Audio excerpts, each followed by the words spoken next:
The AAOS Bonebeat Orthopedic Podcast channel is pleased to welcome you to the latest episode of the AAOS Now Podcast, formerly the AAOS Advocacy Podcast.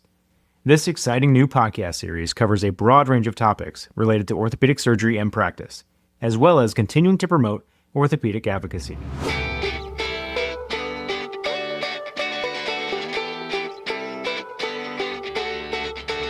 Hello and welcome to the new AAOS Now podcast, which is part of the Bonebeat Orthopedic Podcast channel. Our guest today is Dr. Gregory McComis. Dr. McComis is an ABOS director and chair of the ABOS Maintenance of Certification Committee. My name is Doug Lundy. I'm a member of the AAOS Now Editorial Board and a former ABOS director. Dr. McComis, welcome to the podcast, sir. Doug, thank you for inviting me to join you on this very important topic for all orthopedic surgeons in our communities. Yeah, absolutely. And thank you, Greg, for joining with us. So just in full disclosure, I was a ABOS director from 2012 to 2021, where I became intimately aware of the issues and all the important things about MOC. When I first came on in 2012, the MOC committee was one of the minor committees, if I could even say that, on the board. And over the time that I was on the board, it became extremely important, clearly rising to one of the absolute major committees that the diplomates of the board out across the United States are extremely interested in. Let me tell y'all real quick about Greg. Greg went to Notre Dame undergrad, went to Georgetown for medical school, did his residency at the University of Rochester, and his spine fellowship at PSC, and he is currently a spine surgeon practicing at North Point Orthopaedics in Munster, Indiana. So, Greg, thank you for representing us on the board, and thank you for joining us this morning. Well, thanks once again, Doug, for inviting me. Like I said, I think it's important for all of our diplomates. All of us should be aware of the requirements to maintain our certification, and I think it's a lifelong learning experience, and this helps us to continue down that path that we all have chosen many years ago. So Greg, what is maintenance of certification? It's often known as MOC, and how is this different from the initial board certification that we go through? Yeah, the initial board certification that we go through, we all know about. We finish our training programs. 96% of us do fellowships now. And then after we finish our fellowships, we've passed our written boards and an oral examination, and that gives us our initial certification. The MOC is just a continuation of that process. And what it allows us is to, once again, to maintain our knowledge base so that we can take care of our patients. That MOC program is really based off of 4 general concepts. One is professional standing, which is our licensure. Then a lifelong learning and self-assessment, that's CMEs, SAEs, that's self-assessment exams. And then we also, find it very important that we work on our cognitive expertise, which, as we all know, or at least the older orthopedic surgeons, where everything was done on computer-based exams. That has now changed. You can do an oral examination, or something that recently was begun by ABOS 7 years ago is the WLA, which has been a very fantastic addition to the MOC process. So you covered it completely and extensively there. If you don't mind, if I could back up and talk about this a little bit more. There's 4 parts, right? The first part is licensure. Can you describe that a little better? Yeah, so if you want to maintain your board certification, you need to maintain your license, whichever state or states that you practice in. And then the second part being lifelong learning and self-assessment with CME and SAE. How does that all fit together? Well, the CME, the continuing medical or education credits, we're all very familiar with. This is going to meetings that offer those credits. You can do it by reading JBJS or any other of the journals. The SAE is credits that you earn through self-assessment. One that's I'm very well aware of that I do frequently is the OITE that is offered by AAOS. And then I'll jump to the fourth one. It's evidence of performance and practice. And this is the Correct. Case list and peer review. What's the importance of that? Well, once again, I mean, when you come and take your original board certification, you bring a case list with you and you have 12 exams that you are, or 12 cases that you are examined on. And this is just a continuation of that process. We want to look at the cases you're doing And then we also want to ask the people in your community, other fellow colleagues, how they think about you. Are you practicing safe orthopedic surgery? Are you benefiting the public at large? That's what ABOS stands for. That's our mission.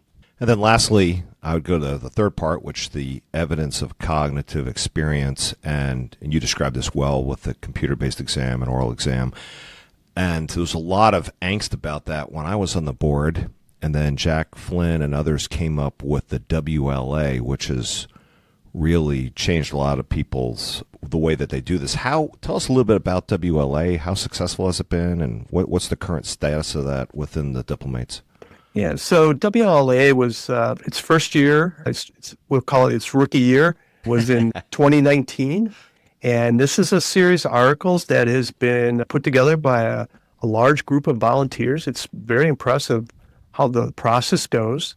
These articles are broken out into the subspecialties. There's also a couple of general knowledge articles that everybody has to read. You read the individual article, and then you answer 2 questions based on that article. If you answer 80% of the questions correct, then you have what's called a quality year, and you need to maintain or obtain 5 quality years in an 8-year period of time. And it's been incredibly successful enough that the ABOS is in the process of sundowning several of the recertification exams that would normally have been done instead of the WA practice. It's funny to hear you say that. I'll notice that when we'll be at fracture conference or whatever, and some of my other trauma colleagues will start quoting one of these articles, and I'll look at them and go, "You're in the WLA right now. That's a WLA article. That's why you're quoting that." It's not like that was on the top of your tongue ahead of time, but these are such important and valuable manuscripts that everybody in that specialty should be aware of. And I've heard so many people say good things about it. All right, Greg, why is MOC important, and not just for the ABOS, but for surgeons and patients? Well, once again, it's a way to help us maintain our knowledge base what I learned 30 years ago when I came out is not anywhere near what I know now. The technology, the knowledge in orthopedics has changed dramatically. And so this is a way for me to maintain my edge. I'll call it my edge, how to take care of my patients. And once again, remember our mission statement for ABOS, it's to benefit the public. We want to practice the best science-based orthopedic surgery we possibly can. And that's what MOC helps us do. Are there any specific milestones or deadlines surgeons should be especially aware of? Well, for most of us, remember it's every 10 years. We got to every 10 years, you got to, recertify. Well, that timeline has now been split in half. For anybody whose certificate is expiring after 2031, it's now split into 2 5-year periods. And those are probably the most important milestones you have to remember. Gotcha. And it's always important to keep up with those because you certainly don't want that to get behind in that. So I know that the board moves very, very judiciously and does not change things very much, but they always are looking to improve things. So what's new at MOC?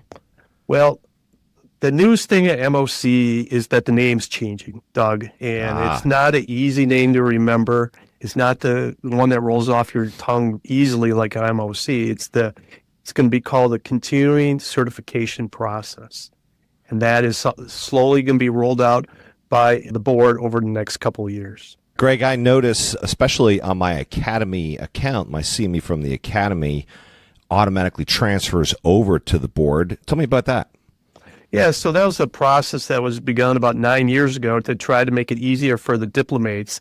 And so these credits now that you earn through AAOS flip over to ABOS. There's multiple other societies and state societies that do that also. You just have to check with your local societies and figure out if they flip them over for you automatically or you have to do it manually still. Okay, and this whole professional standing update, that's a new process as well? Correct. So that's your application to be recertified. That's called Professional Standing Update, or PSU. If you call the Chapel Hill where we're based, they'll tell you, yeah, that's your PSU. you don't have to wait to year 9.5 to submit that. You can start submitting that at year 7, 8, or 9, and then that is to get the ball rolling for your recertification process. So I can recertify at year 7, but where does my recertification date then end after that? Is it 10 years from that 7th year, or is it 10 years from the 10th year? It's 10 years from the 10th year. Okay, so recertifying early does not shorten my period. It does not hurt you. It just means that you get 3 bonus years if you want to think of it that way. Okay, very good. All right, so what's new for diplomates whose ABOS board certification expire in 2031 or later than that? So as I mentioned earlier, it's no longer for those diplomates. It no longer is going to be a 10-year period. It's going to be 2 5-year periods. And what that does is it splits up your total CME time from 240 down to 120. So you're splitting in half, and then you have to collect 120 credits that first 5 years, and you have to collect 20 of the SAE credits to fulfill that requirement for the first 5 years. The second 5 years, you just do the same thing all over again. And the idea behind this is that you want to spread out your education. You don't want to jam it all at the front end and just say, okay, I'm going to get it over with, move on. And we don't want you to just jam it in at the end, say, oh my gosh, I'm just going to get it over and be done with it and take my exam and move on. So this is a way to kind of spread it out over the 10 years and make it more of a relatively factual basis education program instead of just a cram session, pulling all-nighter like we all did in college. Just a little caveat on that. If you don't finish your 120 CME and 20 SAE by the end of year 5, then your certification gets revoked. It doesn't last the 10 years. You're done at year 5. And the same thing goes at year 10. If you don't have everything done, you're 240 and you're 40, then you're going to have problems at year 10. You're going to be revoked. So just remember that. Doesn't mean that you're going to get out of jail free card if you don't do all those credits. So now there are creative ways to get SAE other than taking the Academy self-assessment exams, right? That's correct.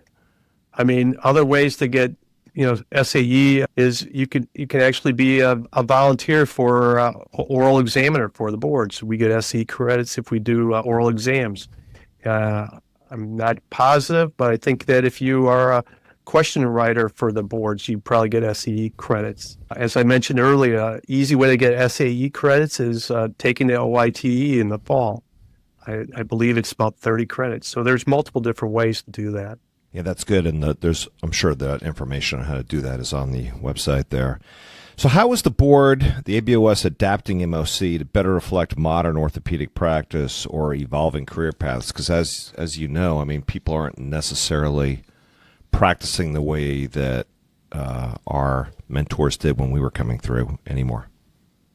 Well, I think the biggest step forward that was done, and you were part of the board at this time, is the establishment of the WLAA. This was started in 2019. The subjects are all selected within the subspecialties of orthopedics, and it's very user-friendly. The articles come out in January, so you could peruse them, decide which ones you want to take, and then you have 2 months, April and May, to actually finish the articles. The feedback has been phenomenal. I mean, everybody likes it. I think that's going to be a very progressive thing for all future diplomates. And I think it especially rings true that the practice of orthopedic surgery is not necessarily what it was in decades past, where people are doing more different kind of things, and this allows them the flexibility to do these things without being tied down with more of the traditional methods. So I think that's a good thing. How can the Academy help members stay on track with MOC requirements? Well, I mean, you just log into your Academy account, and then you go to your learning portfolio, and that's how you can track your CME, assess your SAE, and just organize all your documentation. You can also log into ABOS, and they can it's all on your dashboard there, and they tells you exactly where you're at in the process. So, the Academy website's got a tremendous amount of things on there. Which Academy tools and resources do you think align well with the ABOS expectations? Well, I mean, the OITE, obviously, OKU packages, they have them in all this, obviously I do spine. I know there's trauma, sports medicine, so all that's in there. And that helps you fulfill your SAE part of the CME. The other thing is you go to the annual meeting, you'll be able to get some CME credits from that. Yeah, tremendous number of CMEs at the annual meeting. So what are some of the common misperceptions or challenges that you see surgeons talk about when they're faced with navigating MOC? Yeah, I think the biggest one by far is, I'm a community orthopedic surgeon, is a lot of the surgeons all of a sudden realize they have to wait till the very tail end of their 10 years to get the ball rolling. But you really should get the ball rolling year one. This is a gradual process. We want continuing education. We want everybody to continue the process that's been put forward for them. And as I said, it is definitely a continuous process. It's not something that you just think about one day, do it, and then forget about it. Those people who have certificates expiring at 2031 or later need to understand it's critical that they are now in a 5-year certification process. Don't get caught up in the old tenure, but they need to understand 2 5-year programs because they're going to get caught otherwise. Then the other thing is they got to remember the difference between a CME and a SAE. SAE is a self-assessment exam. So that's something where you actually have to take an examination, fill in some questions, and get a percent right. And I think that if everybody just follows those things, you will get along quite fine. The other thing that I'd like to really explain to a lot of the diplomates out there is all the directors, all the board members, all our oral examiners, all our test and question people, all are involved in MOC. There's nobody exempt. We all do the same thing. It's great to hear you say that because, as it's always been pointed out, everybody on the board is doing the same thing that they're asking everybody else to do, so they're living it up to it. And I think that came most true. I don't know if it's true anymore, but I know at least one, maybe two people on the board who had time unlimited certificates, and they had to go back and start doing MOC, even though they weren't required to be on the board, so that we can maintain that topic. I don't know if y'all have anybody on an unlimited certificate there. Not anymore. Yeah, I think they all finished. I think 1986 comes to mind for some reason about something with that. You are correct. Wow, some things I can't forget. All right, is there anything else that tends to trip people up when it comes to documentation or CME tracking? Yeah, I mean, people are always worried about the certificates for their CME. As we said, we've tried to make that easy. A lot of this is automatically flipped over.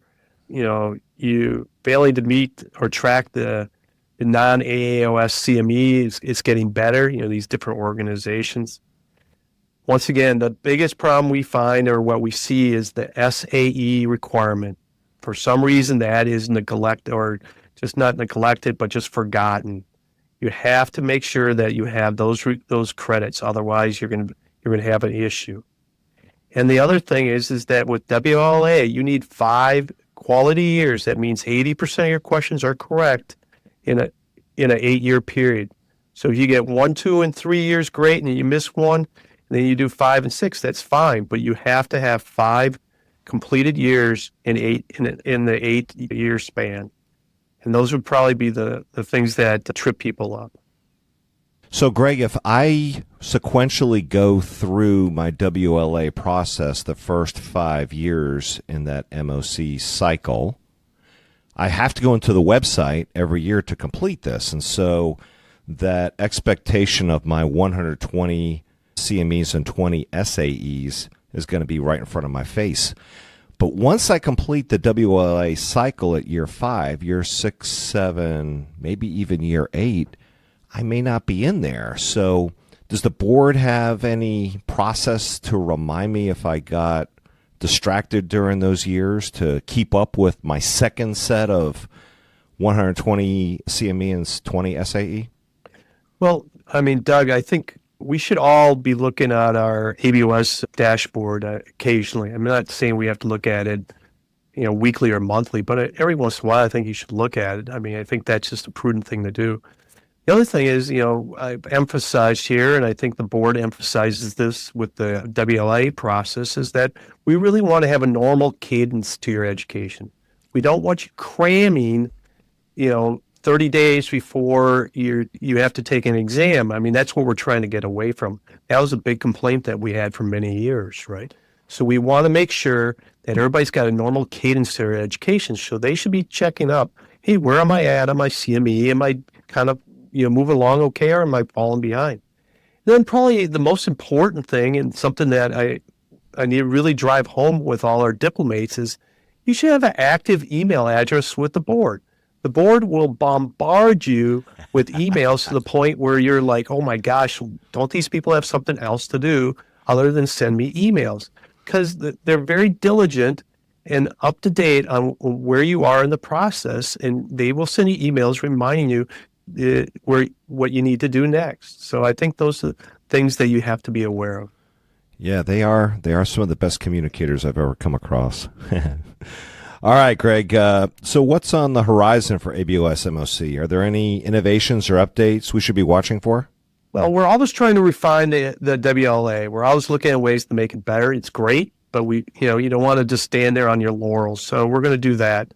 We're trying to streamline the peer review process for your recertification. So I know personally, my area, I get a email occasionally from ABOS saying this person's up for recertification, and then they ask you to fill out the survey and send it back to them. So we're working on to make that more streamlined. And then the last thing that we're working on is that you send these cases in, and right now it's kind of like looked at and say, okay, those seem to be okay cases. Well, we'd like to use the VPE, or the virtual practice evaluation, that was developed many years ago, helped us survive COVID, if you remember that. Yeah, Jack Flynn did that. Exactly. It helped us tremendously. We're going to try to use VPE to actually peruse these cases and make sure they're up to the standard that we expect for our ABOS diplomates. I remember Jack had that idea to do that several years, like back in 14 or 15, something like that. And then when the pandemic hit, we looked at each other. We're like, we've already got a process around this, whereas many other boards panicked. So that's very good. That's very good.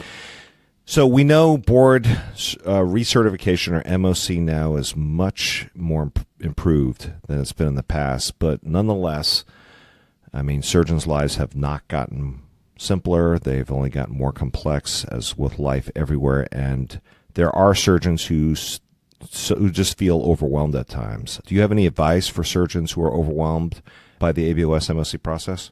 Yeah, I mean, I think this is something that we've all learned through our training. I mean, take little bites. Don't try to gobble this up in one big bite. Go to the dashboard. We've talked about this several times. Go to the dashboard, see where you're at. Am I making good progress? Where are my deficiencies? What I need to do?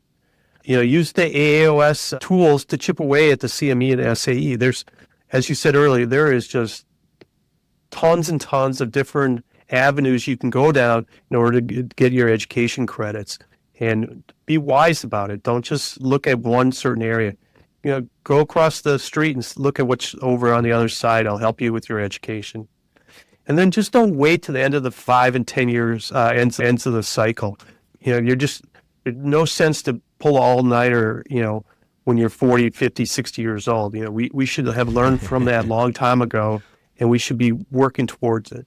And then finally, I think you should contact ABOS. We are all assigned certification specialists. They're there to help us. They can kind of guide us down the path that we need to go down in order to continue our recertification process.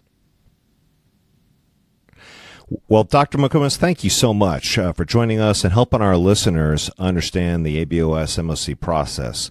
And y'all can get more help or updates on your specific certification status by visiting the ABOS Diplomate dashboard at www.abos.org. Yeah, Doug, just, so all our listeners out there remember, if you go to the dashboard, just, look under MOC modifications, that information will be there for them also. Obviously, AAOS, if you go AAOS.org, you look at your portfolio, they'll help with your CME. And then finally, if you just are absolutely at your wit's end, call the ABOS office, get a hold of your certification specialist. You get a direct line to them. You don't have to worry about a tree and shuttle all over the place, and they will be more than happy to answer your questions with a very warm and loving voice. Thank you, Greg. That is fantastic. Appreciate your updates on this. And I hope everybody enjoys the new AAOS Now podcast series. This is all part of the Bone Beat podcast channel. And y'all stay tuned and listen to more of these podcasts along this side. Thank you for listening to this episode of the AAOS Now podcast featuring Dr. Doug Lundy and Dr. Gregory McComis. Production and editing by MK Quinn Media. For comprehensive information about the Maintenance of Certification program, visit www.abos.org/MOC and visit AAOS.org/MOC to access your learning portfolio and track your MOC progress. Don't miss out on future episodes of the AAOS Now podcast. Bookmark our page, AAOS.org/AAOS-Now-Podcast.